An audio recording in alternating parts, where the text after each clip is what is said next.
باللہ من الشیطان الرجیم بسم اللہ الرحمن الرحیم الحمد للہ الاول بلا اول کان قبلہ والآخر بلا آخر یکون بعدہ الذی فطر الخلائق بقدرتہ ونشر الریاح برحمته وابتدى بالصخور ميدان أرضه ثم الصلاة والسلام على أشرف الأنبياء والمرسلين حبيب إله العالمين أبي القاسم محمد وفاء بالله الشهيد محمد رسول الله ثم الصلاة والسلام على أشرف الأنبياء والمرسلين حبيب إله العالمين أبي القاسم محمد محمد واللعنة الدائمة على أعدائهم أجمعين من يوم عداوتهم إلى قيام يوم الدين أما بعد فقد قال حق سبحانه وتعالى في محكم كلامه الأعلى بسم الله الرحمن الرحيم كم من فئة قليلة غلبت فئة كثيرة بإذن الله والله مع الصابرين صلوات صلوات صلوات محترم اور مکرم سامعین کرام حضران سید الشہداء پرشہداران سادات کربلا السلام علیکم ورحمت اللہ وبرکاتہ یا علی مدد پروردگار نے اپنی ہمیشہ رہنے والی کتاب قرآن مجید میں ارشاد فرمایا ہے کہ کم من فئت قلیلت غلبت فئتا کثیرتا بإذن اللہ واللہ مع الصابرین کہ کتنے ہی ایسے چھوٹے لشکر ہوتے ہیں جو اپنے سے بڑے لشکروں پر غالب آ جاتے ہیں اور یقیناً اللہ صبر کرنے والوں کے ساتھ ہے۔ قرآن مجید کی اس آیت کو آج کا اپنا موضوع کلام بناتے ہوئے اس گفتگو کا آغاز ہے۔ پروردگار سے دعا ہے کہ وہ اس بابرکت تذکرے میں ہمارا پڑھنا، آپ کا سننا اور انتظامیہ کا انتظام کرنا اپنی بارگاہ میں قبول و منظور فرمائے اور اس تذکرہ بابرکت کو ہمارے اور آپ کے لیے قیامت کے دن سامان شفاعت محمد و آل محمد قرار دے۔ اپنی دعاؤں کی قبولیت کے لیے، حاجات کی مقبولیت کے لیے بلند آواز سے صلوات پڑھ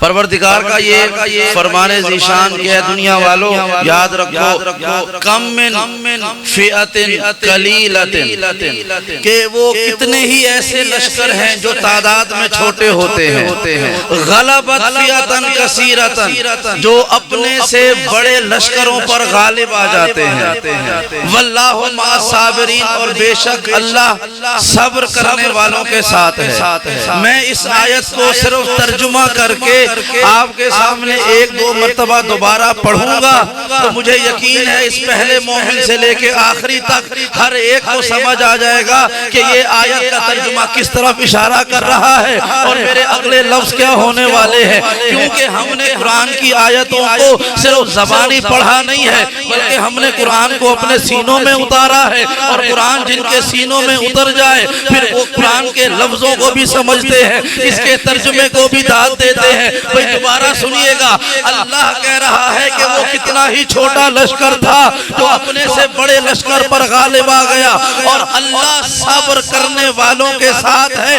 یعنی ایک چھوٹا لشکر تھا، اس کے مد مقابل ایک بڑا لشکر تھا، لیکن اللہ کا حکم آیا تو صبر کرنے والا لشکر جو تعداد میں چھوٹا تھا اپنے سے بڑے لشکر پر غالب آ گیا۔ بھئی اس چھوٹے سے بچے سے لے کر آخری مجمع تک بیٹھے ہوئے بزرگ سے سوال کروں کہ مجھے تاریخ انسانیت میں تلاش کر کے بتاؤ کہ وہ کون سا چھوٹا لشکر تھا جو تعداد میں کم تھا، اس کے مد مقابل تعداد میں بہت بڑا لشکر تھا، لیکن کمال یہ ہے کہ وہ جو چھوٹا لشکر تھا وہ غالب آ گیا بڑے لشکر پر، اپنی تعداد کی وجہ سے نہیں، اپنے صبر کی وجہ سے۔ تو ہر بندہ یہ کہے گا کہ ہمیں تاریخ میں صرف ایک لشکر ملا، کربلا میں ایک طرف 72 تھے، ایک طرف لاکھوں تھے، 72 جیت گئے، لاکھوں قیامت تک کے لیے شکست۔ جزاکم اللہ، جزاکم اللہ، زندہ باد، مردہ آباد، مردہ آباد۔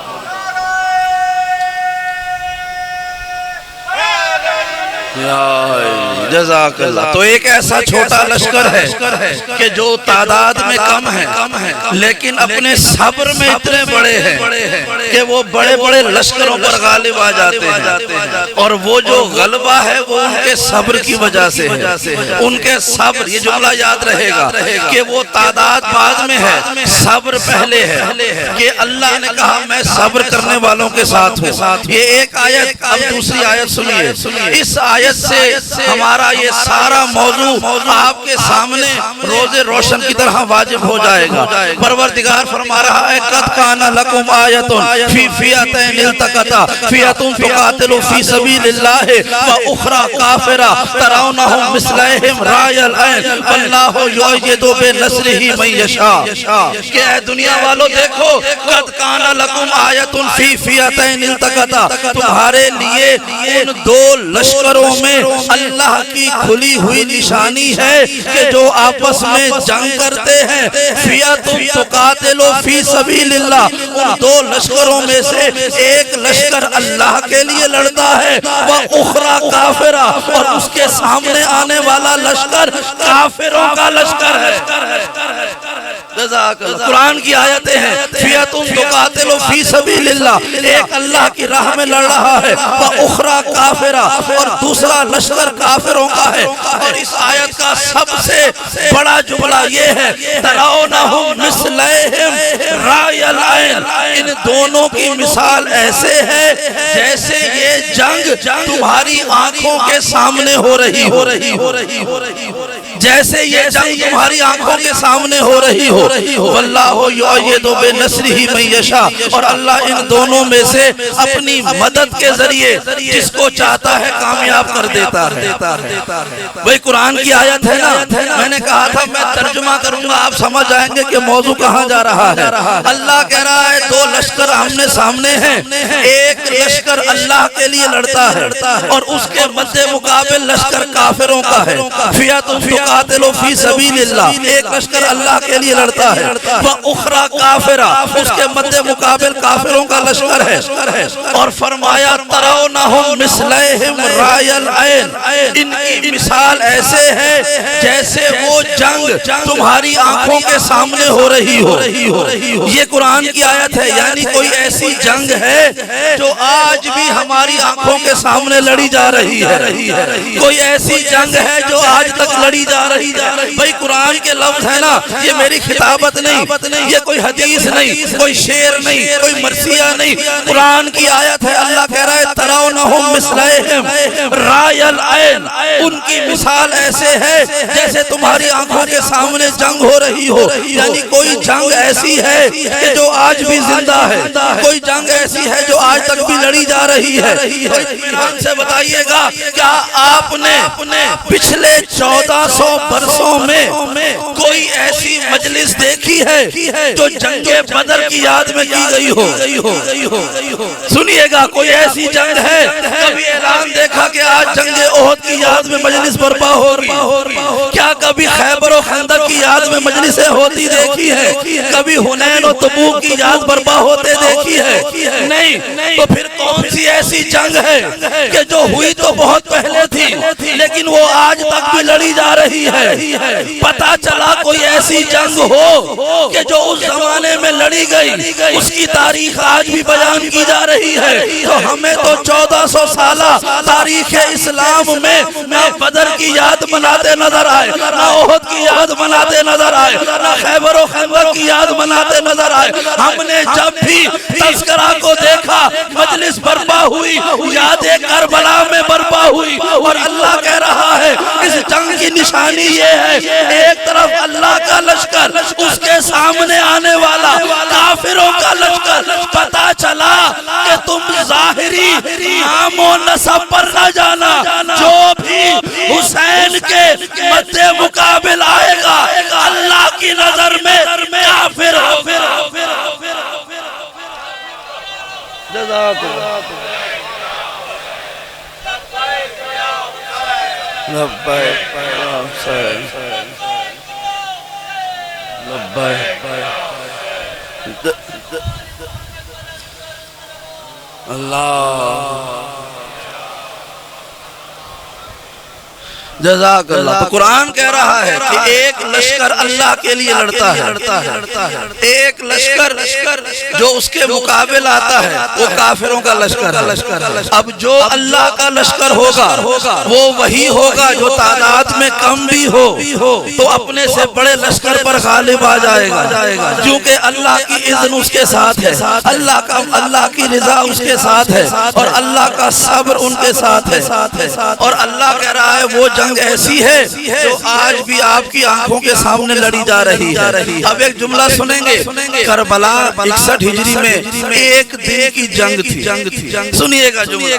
ایک دن کی ظاہری جنگ صبح کی نماز کے بعد شروع ہوئی، مغرب سے پہلے ختم ہو گئی. عصر کی اذان آپ سنتے ہیں نا گلی محلوں میں، تو اس اذان کے کچھ دیر کے بعد وہ جنگ ختم ہو چکی تھی. یعنی بڑی مختصر سی جنگ تھی، لیکن اللہ کہہ رہا ہے وہ ایسی جنگ ہے جو آج بھی تمہاری نظروں کے سامنے لڑی جا رہی ہے. جب کربلا کی جنگ ظاہری طور پر ختم ہوئی نا، جملہ سنیے گا، جب ظاہری طور پر ختم ہوئی تو ہر جنگ کے بعد اس کا نتیجہ لکھنے والے، تبصرہ کرنے والے جمع ہوتے ہیں. ہر جنگ کے بعد یہ طے کیا جاتا ہے کہ جنگ جیتا کون اور جنگ ہارا کون.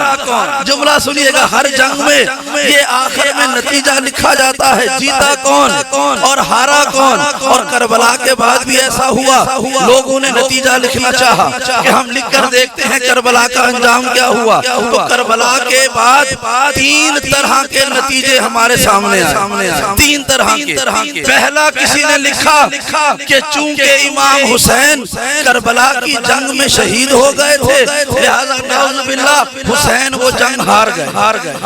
ایک اور نے لکھا کہ ظاہری طور پر حسین ہار گئے لیکن حقیقت میں جیت گئے. لیکن جو تیسرا نتیجہ ہے وہ ہے جو آپ کا عقیدہ ہے اور میرا عقیدہ ہے. وہ نتیجہ یہ ہے کہ شکست کا لفظ حسین کے لیے بنا ہی نہیں ہے. شکست کا لفظ حسین کے لیے بنا ہی نہیں ہے. وہ حسین ہی کیا ہو جسے شکست آ جائے. وہ ظاہری اور باطنی کے لفظوں میں الجھا کر حسین کے ذات کو متنازع نہ بنانا. بھائی نتیجہ یہی تھا کہ حسین کامیاب ہوئے، لیکن جنہوں نے یہ کہا نا نعوذ باللہ کہ حسین ہار گئے، انہوں نے یہ کیوں کہا؟ انہوں نے کہا اس لیے کہ حسین کربلا میں شہید ہوئے اس لیے وہ ہار گئے. انہیں پتہ ہی نہیں ہے کہ فتح اور شکست کا دار و مدار زندگی اور موت پر نہیں ہوتا، بلکہ اس بات پر ہوتا ہے کہ اپنے مقصد میں کون کامیاب. جزاکم اللہ، جزاکم اللہ، جزاکم سلامت رحمت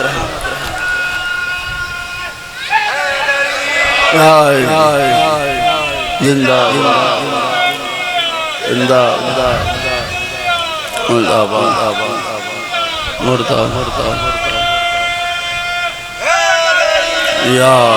جزاک اللہ کہ فتح اور شکست کا دار و مدار زندگی اور موت پر نہیں ہوتا، بلکہ فتح اور شکست کا دار و مدار یہ ہوتا ہے کہ اپنے ارادے میں کون کامیاب ہوا، اپنے مقصد میں کون باقی رہا۔ بھئی اگر یزید کا مقصد صرف حسین ابن علی کو شہید کرنا ہوتا اور حسین ابن علی کا مقصد یزید سے جان بچا کر نکلنا ہوتا تو پھر تم جو چاہتے لکھتے رہتے، لیکن یزید نے قتل حسین سے پہلے کہا تھا کہ حسین سے بیعت لینا ہے، اور امام حسین نے جواب دیا تھا کہ مجھ جیسا اس جیسے کی بیعت نہیں کرنی۔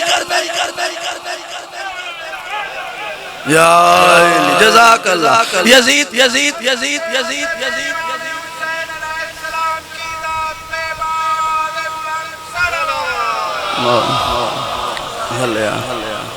جزاکم اللہ کہ یزید کا مقصد اگر حسین ابن علی کا صرف سر لینا ہوتا کہ انہیں قتل کر دو، اور حسین کا مقصد جان بچا کر جانا ہوتا تو پھر تم جو چاہو لکھتے رہو، لیکن یزید نے کہا مجھے بیعت چاہیے، اور حسین ابن علی نے کہا تھا کہ مجھ جیسا اس جیسے کی بیعت نہیں کر سکتا، مجھ جیسا اس جیسے کی بیعت نہیں کر سکتا۔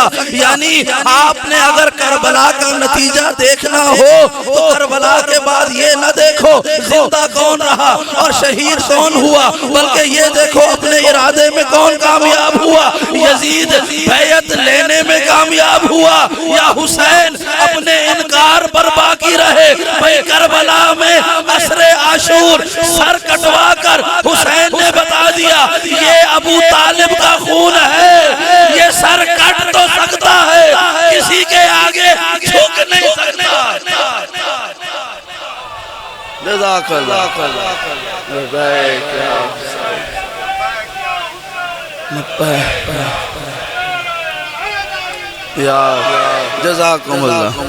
جزاکم اللہ کہ یہ سر حسین ابن علی کا، یہ علی کے لال کا سر ہے، یہ علی کا خون ہے، یہ ابو طالب کا خون ہے، یہ سر کٹ تو سکتا ہے، باطل کے آگے جھک نہیں سکتا۔ یہ جملہ دوبارہ سنیے گا، پھر میں تیسری دفعہ نہیں دہراؤں گا۔ امام حسین نے کہا تھا مجھ جیسا اس جیسے کی بیعت نہیں کر سکتا، یعنی یہ سر کٹ تو سکتا ہے، باطل کے آگے جھک نہیں سکتا۔ پتا چل گیا اگر حسین یہ کہتے کہ میں یزید کے آگے نہیں جھکوں گا تو یہ بات صرف حسین ابن علی کی ذات تک محدود رہتی، لیکن حسین غریب نے کہا تھا مجھ جیسا اس جیسے کی بیعت نہیں کر سکتا، یعنی پتا چلا نہ حسین سے پہلے کسی حسین جیسے نے یزید جیسے کی بیعت کی۔ جزاکم اللہ جو سمجھ گئے ہیں انہیں میں کہتا ہوں سبحان اللہ کہ حسین سے پہلے بھی کسی حسین جیسے نے یزید جیسے کی بیعت نہیں کی۔ کوئی 25 سال گھر میں تو بیٹھ سکتا ہے، کسی باطل کی بیعت نہیں کر سکتا۔ جزاکم اللہ اور اللہ کا یہ فرمان کہ ترونہم مثلہم رائے العین کہ اس جنگ کی مثال ایسے ہے جیسے تمہاری آنکھوں کے سامنے ہو رہی ہو، یعنی کربلا کی جنگ آج بھی ہو رہی ہے۔ اس کا مطلب ہے آج بھی لشکر یزید موجود ہے، آج بھی لشکر حسین موجود ہے، آج بھی لشکر یزید ہے، آج بھی لشکر حسین ہے۔ بھئی اگر جملہ سنیے گا، اگر اب بھی 1400 برس بعد کسی کو سمجھ نہ آیا ہو کہ کربلا کا انجام کیا ہوا تو آئے ہاشم رضا غدیری انہیں لاہور کے اس عظیم الشان جلسے جلوس میں اشارہ کر کے بتانا چاہتا ہوں کہ آؤ تمہیں بتائیں کربلا کا انجام کیا ہوا۔ دیکھنا چاہتے ہو کربلا میں جیتا کون اور ہارا کون، تو آؤ دیکھو آج 1400 سال بعد بھی اتنے لوگ یزید کے نام پر زندہ رہنے کو تیار نہیں جتنے لوگ حسین کے نام پر مرنے کو تیار۔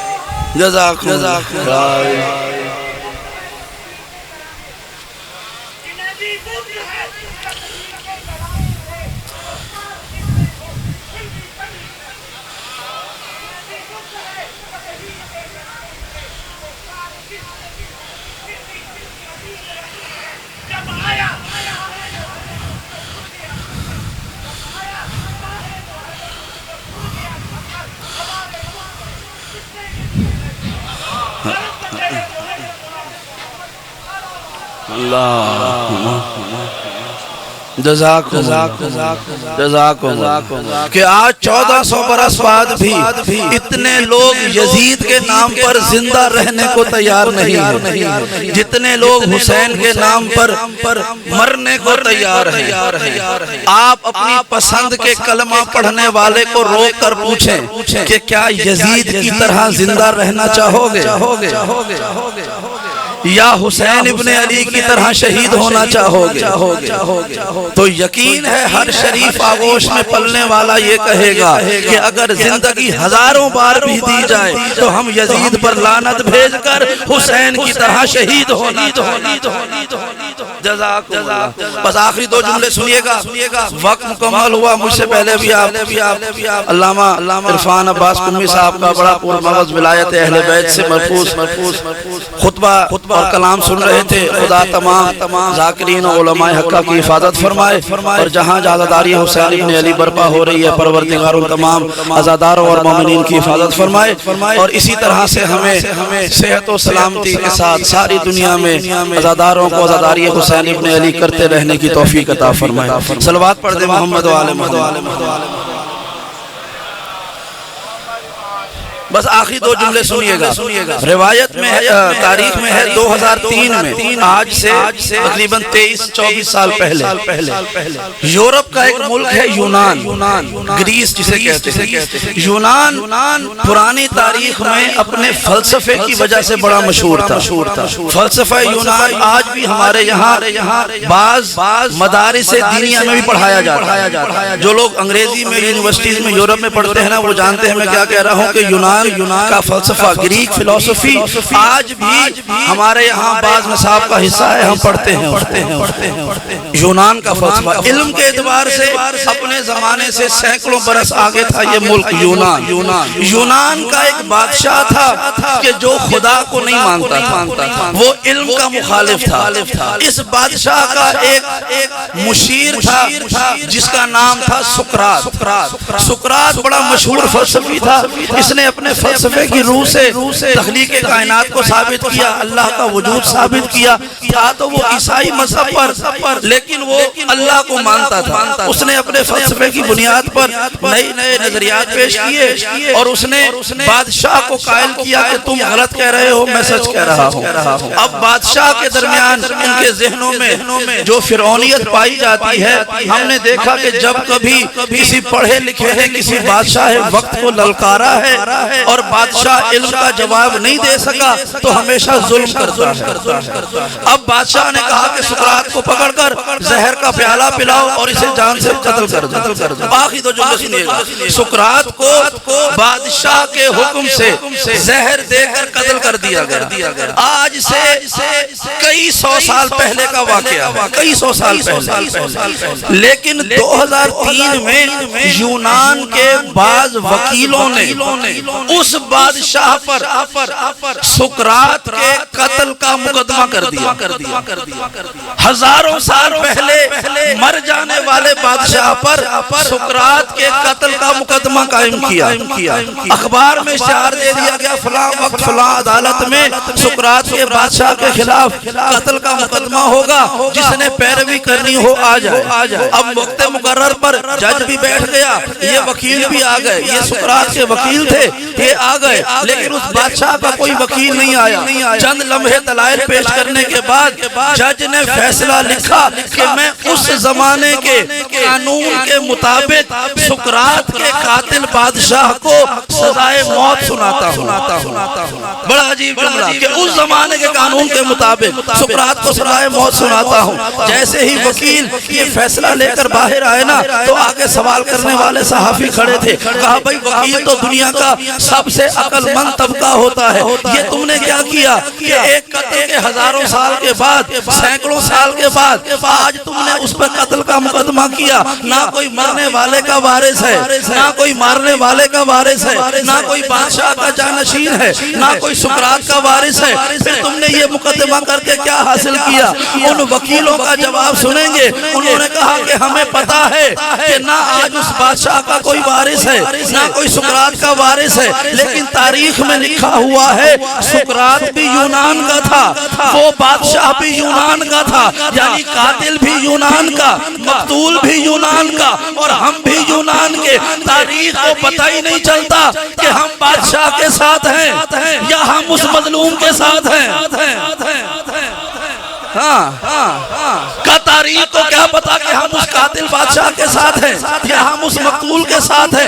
ہم نے آج سینکڑوں برس بعد یہ مقدمہ قائم کر کے بتایا کہ ہمارا تعلق قاتل کے ساتھ نہیں ہے، مقتول کے ساتھ ہے۔ اب دنیا کو پتا چلا کہ 1400 سال گزرنے کے بعد بھی ہم گلیوں محلوں بازاروں میں یا حسین یا حسین کیوں کہتے ہیں؟ بھئی تاریخ میں لکھا ہے یزیدی لشکر بھی کلمہ پڑھتا تھا،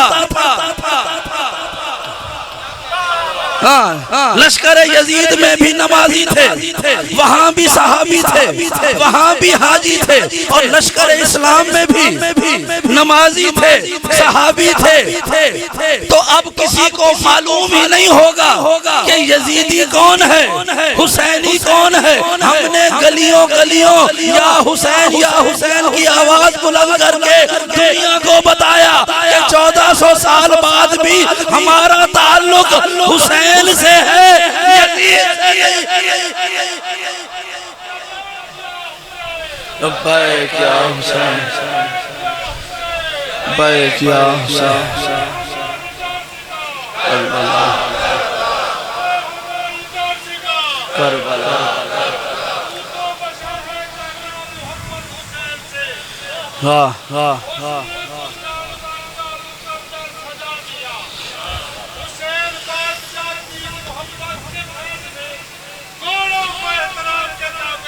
سبحان اللہ، سبحان اللہ، کہ ہم نے جو جگہ جگہ اعلان کر کے پرچم حسین بلند کیا ہے، ہم دنیا کو بتاتے ہیں کہ اس وقت دونوں لشکروں میں نمازیں بھی تھیں، وہاں بھی حاجی، وہاں بھی صحابی، وہاں بھی کلمہ گو، وہاں بھی حافظ، اور دونوں لشکروں کا مزاج ایک جیسا تھا۔ لیکن ایک شے کا فرق تھا کہ جس نے ان دونوں لشکروں کو آپس میں ایک دوسرے سے الگ کیا۔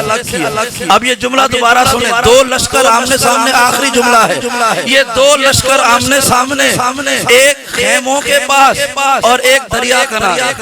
توجہ کے ساتھ، ایک لشکر خیموں والا، ایک لشکر دریا کنارے۔ ہم نے یہ دیکھا کہ جیسے ہی آذان دریا کنارے بلند ہوئی، ویسی ہی آذان خیموں کے پاس سے بلند ہوئی، لیکن اس آذانوں میں، ان دونوں آذانوں میں فرق تھا۔ اس فرق نے بتایا کہ یہ دو لشکر لڑ کیوں رہے ہیں۔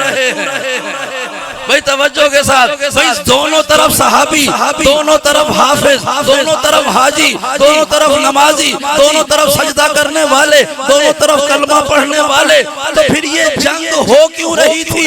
یہ تو ہمیں صبح عاشور آذان نے بتایا کہ جنگ ہو کیوں رہی ہے۔ بھئی جو جنگ، جو آذان خیموں کے پاس سے اٹھی اور جو آذان دریا کنارے اٹھی، اس نے فرق کو بتایا کہ جنگ کا مقصد کیا ہے۔ بھئی جو آذان نہر کنارے اٹھی تھی، وہاں پر اشہد ان محمد الرسول اللہ کے بعد خاموشی ہو گئی، اور جو آذان خیموں کے پاس سے اٹھی، اشہد ان محمد الرسول اللہ کے بعد آذان میں کہا گیا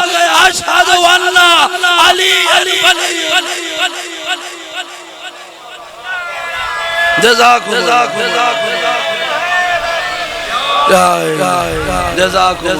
اس کا مطلب ہے یہ جنگ توحید کے لیے نہیں تھی، ورنہ دریا والی آذان میں اشہد ان لا الہ الا اللہ نہ کہا جاتا، اور یہ جنگ پیغام نبوت کے لیے بھی نہیں تھی، ورنہ دریا والی آذان میں اشہد ان محمد رسول اللہ نہ کہا جاتا۔ تو جس جملے پہ اختلاف ہوا وہ جملہ تھا اشہد ان علی ولی اللہ۔ پتہ چلا کہ کربلا کی جنگ نہ توحید کے لیے نہ رسالت کے لیے، بلکہ یہ جنگ ہوئی اعلان ولایت امیر المومنین کے لیے۔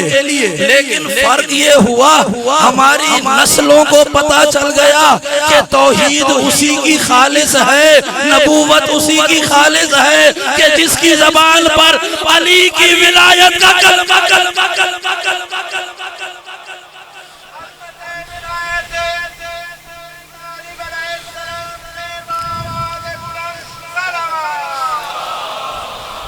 صلی اللہ جزاکم اللہ۔ اللہ کے رسول کے مؤذن آخری جملہ سنیں، اللہ کے رسول کے مؤذن حضرت بلال بڑا منفرد کردار ہے تاریخ میں ان کا۔ ابھی وہ رات ہمارے بزرگ ہمارے محسن علامہ ڈاکٹر محمد حسین اکبر صاحب کے حجرے میں ان کی بیٹھک میں بیٹھے ہوئے تھے، تو ان کا تذکرہ آیا حضرت بلال کا۔ تو ایک واقعہ نہیں کسی کی سلامتی کے لیے آپ سنیں، حضرت بلال رسول اللہ کے مؤذن، تاریخ کے دوسرے مؤذن تھے حضرت بلال، دوسرے ہاں یہ تاریخ میں لکھا گیا اسلام کے پہلے مؤذن نہیں، دوسرے مؤذن، کیونکہ پہلے مؤذن تب بنتے اگر یہ پہلی نماز میں شامل ہوتے،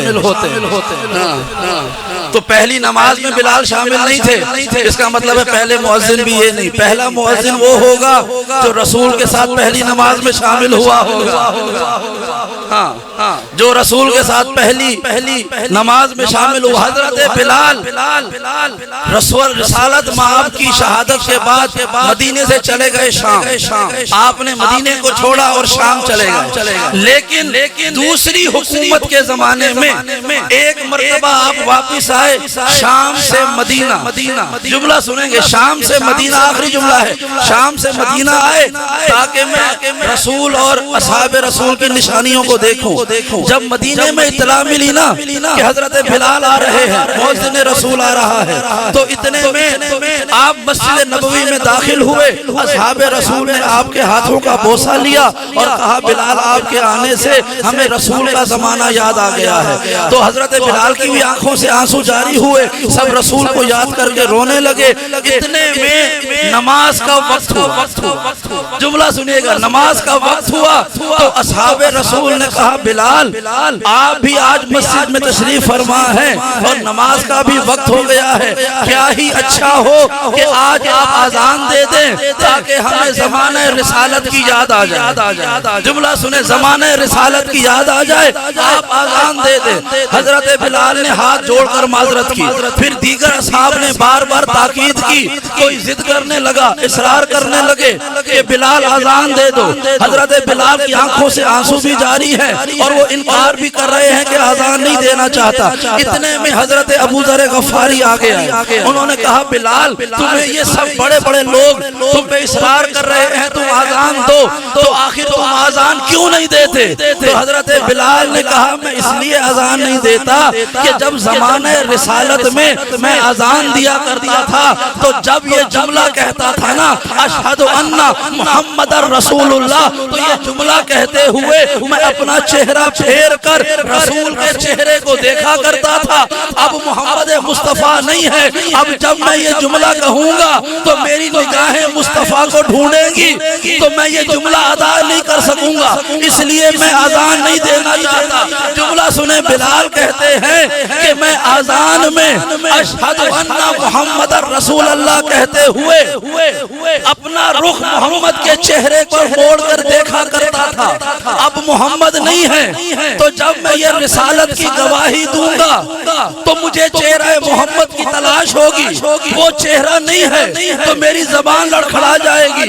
جب یہ جواب سنا، حضرت ابوذر نے کہا بلال بس اتنی سی بات ہے، بس تم آذان کا ارادہ کرو، میں یہ مشکل حل کر دیتا ہوں۔ روایت میں ہے یہاں بلال کو لے کر حضرت ابوذر محراب مسجد میں آئے، کہا تم آذان شروع کرو، اور یہاں ابوذر گئے صحن فاطمہ میں دروازے پر دستک دی، حسین ابن علی کو بلایا، لے کے مسجد کے محراب میں آئے اور کہا اے بلال دیکھ میں حسین کو لے آیا، اب جب جب تو محمد کا نام لے اپنا چہرہ حسین کو کر لے، سمجھنا تو رسول کو دیکھ۔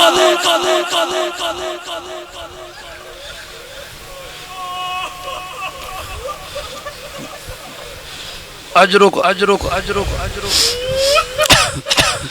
آپ کی آنکھیں چھلک پڑی، اور حقیقت بھی یہی ہے کہ جو لوگ حسین ابن علی کا چہرہ دیکھتے تھے نا انہیں رسول کا شباب یاد آ جاتا، چونکہ اور کوئی ہو نہ ہو کم سے کم مدینے والوں نے تو حسین ابن علی کو 50 برس سے زیادہ عرصہ جب تک حسین مدینے میں رہے آپ ان کو دیکھتے ہوں گے تو آپ کو رسول کا وہ زمانہ یاد آتا ہوگا، کبھی حسین شانے پر ہیں، کبھی منبر پر آغوش پر ہیں، کبھی سجدے میں سر ہے تو پشت پر ہیں، تو حسین تو یاد آتے ہوں گے نا۔ برادرو آج 40 کا دن چہلوں میں امام حسین کا دن، یہ وہ دن ہے کہ جب شام سے قافلہ رہا ہو کر کربلا کی زمین پر پہنچا تھا، وہ کربلا کی زمین کے جہاں پہ آج سے 40 دن پہلے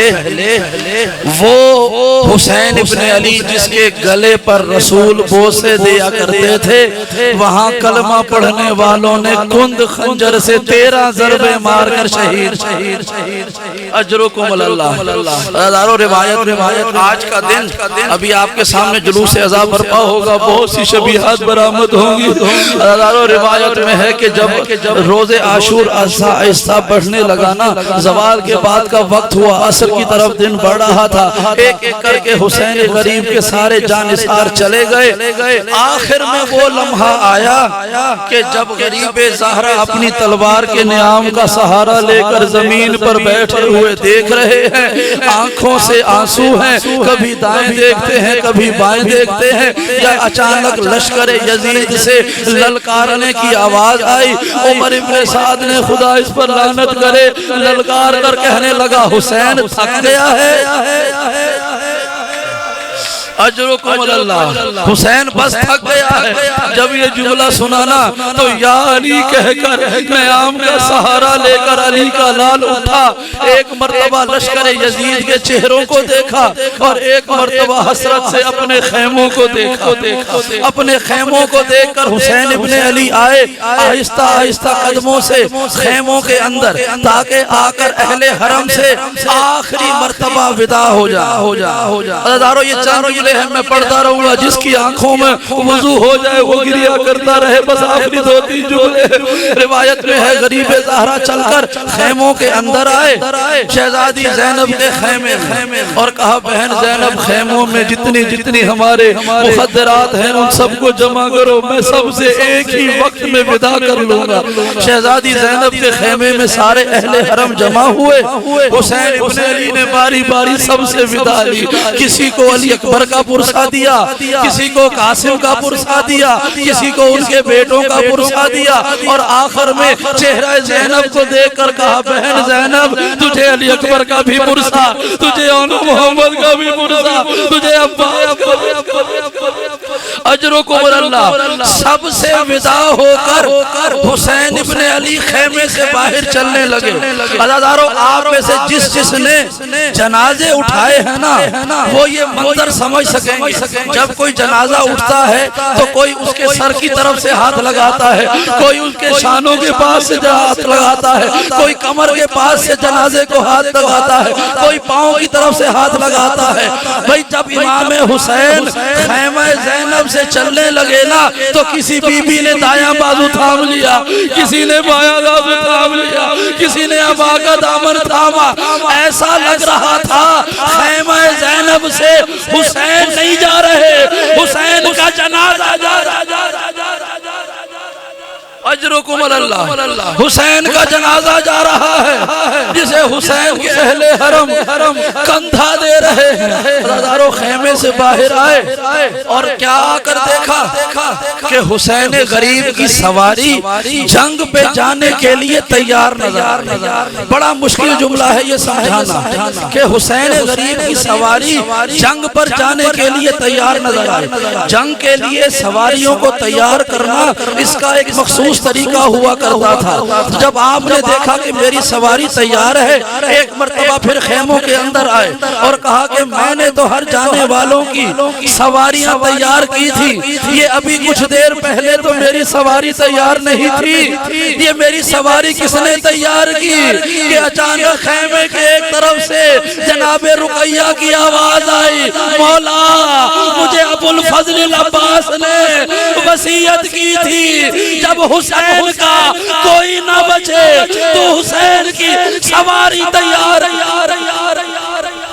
اجرکم اللہ، تو حسین کی سواری تیار کرنا۔ غریب زہرا آئے، سواری پر سوار ہوئے۔ اب اولاد والوں جملہ سنیں گے، غریب زہرا سواری پر سوار ہوئے اور سواری کی لگام کھینچی، لیکن سواری آگے نہیں بڑھتی۔ مرتجز سے کہا چلے، لیکن سواری آگے نہ بڑھی۔ بار بار دیکھا اپنی گردن کو جھٹک رہا، امام کا رہوار اپنی گردن کو جھٹک رہا تھا۔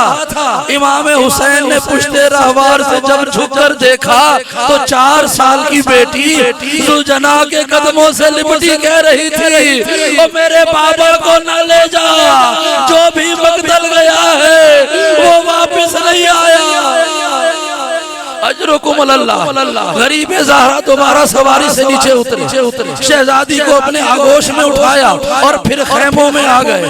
اب جملہ سنیں گے، شب عاشور پوری رات غریب زہرا نے ثانی زہرا کو وصیتیں کی تھی، پوری رات وصیتیں کی کہ میرے بعد کیا کرنا ہے۔ اللہ جانے شاید ایک وصیت رہ گئی ہوگی۔ اب اپنے بازوؤں پر شہزادی سکینہ کو لے کر آئے، کہا بہن زینب میری رات والی وصیتیں یاد ہے، ان میں ایک بات کا اضافہ کر لے، یہ میری بیٹی سکینہ میں نے 4 برس اسے اپنے سینے پہ سلایا۔ بہن زینب جب کبھی قید میں فرصت مل جائے سکینہ کو خاک سے اٹھا کر اپنے سینے پہ سلانا۔ اجرکم اللہ، سید الشہداء دوبارہ آئے، پشت رہوار پر سوار، بس آخری 2-3 جملے سنیے گا، پشت رہوار پر سوار ہوئے اور تیز تیز قدموں سے لشکر یزید کے اندر داخل ہوئے۔ بڑی دیر تک حسین نے جنگ کی، جنگ کرتے کرتے جب بہت دیر گزر گئی نا، اچانک ہاتف غیبی کی آواز سنائی دی، یا ایتھا النفس المطمئنہ، اے مطمئن نفس والے حسین اپنے رب کی بارگاہ میں آ جا کہ تو رب سے راضی، رب تجھ سے راضی۔ اجرکم اللہ، ہزاروں جب یہ جملہ سنا غریب زہرا نے حملوں کو روکا، تلوار کا حملہ روکا۔ غریب زہرا نے جیسے ہی تلوار کو نیام میں رکھا نا اور دور کھڑے ہوئے شمر نے یہ منظر دیکھا کہ اب حسین نے جنگ روک دی ہے۔ اب جملہ سنیں گے، شمر نے اشارہ کیا، حمید بن مسلم کی روایت ہے کہ میں نے دیکھا شمر کا اشارہ ہوا، ایک لمحے آسمان تیروں سے بھر گیا اور اگلے لمحے وہ سارے تیر حسین کے بدن میں بے وسط ہو گئے۔ اجرکم اللہ، اجرکم اللہ۔ آخری جملہ سننے زیادہ، جب دیکھا نا شمر نے کہ اب حسین جنگ نہیں کر رہے، اب اشارہ کر کے تمام سپاہیوں کو روکا اور خود گھوڑا دوڑا کر غریب زہرا کی سواری کے پاس آ گیا۔ آخری 2 جملے ہیں، غریب زہرا کی سواری کے پاس آیا، سید الشہداء کے بدن میں تیر لگے ہوئے ہیں۔ روایت میں ہے کہ شمر نے کچھ فاصلے پہ کھڑے ہو کر اپنے نیزے کا نشانہ سید الشہداء کی پشت پہ لیا اور اتنی زور سے نیزہ غریب زہرا کو مارا، زہرا کا لاش لال پشت رہوار سے زمین پہ گر گیا اجرکم اللہ پشت رہوار سے زمین پہ گرا عزادارو یہاں پر روایت کے لفظ ہیں شیخ عبدالحمید مہاجر کہا کرتے ہیں کہ جیسے ہی غریب زہرا پشت رہوار سے زمین پہ گرے نا تو ابھی ایسے تھے جیسے کوئی تشہد کی حالت میں ہوتا ہے اتنے میں وَجَاءَ الشِّمْرُ وَضَرَبَ رَأْسَ الْحُسَيْنِ بِرِجْلِهِ کہ شمر دوڑتا ہوا آیا اس نے حسین کے سر پر اپنے پاؤں سے اتنی ضربت ماری حسین چہرے کے بل زمین پہ گر اجرکم اللہ عزادارو آخری جملہ سنیے گا آخری جملہ جو لوگ کربلا گئے ہیں نا یہ ان کو پتا ہے میں کیا کہہ رہا ہوں کربلا میں ایک مقام ہے مقام صاحب الزمان جانتے ہیں اس کو مقام صاحب الزمان کیوں کہتے ہیں اس لیے کہ یہ وہ جگہ ہے کہ جہاں شمر نے امام حسین کو گھوڑے سے گرایا تھا گھوڑے سے گرایا لیکن عجیب بات یہ ہے کہ مقام صاحب الزمان اور قتل کا اس میں تقریباً 2 کلومیٹر کا فاصلہ ہے 2 کلومیٹر کا فاصلہ ہے تو بھائی جملہ میں نے کہا گرے حسین وہاں تھے قتل ہوئے یہاں 2 کلومیٹر دور تو جانتے ہیں وہاں گرنے والا حسین قتل گاہ تک کیسے پہنچا اللہ کرے میں یہ جملہ پڑھ لوں شمر گھوڑے پہ سوار ہوا اور اس نے غریب کے بالوں میں ہاتھ ڈالا گھوڑے کو دوڑاتا ہوا اس جگہ پر لایا 70 قدم کے فاصلے علی کی بیٹی بھائی کے گلے پر خنجر دیکھ رہے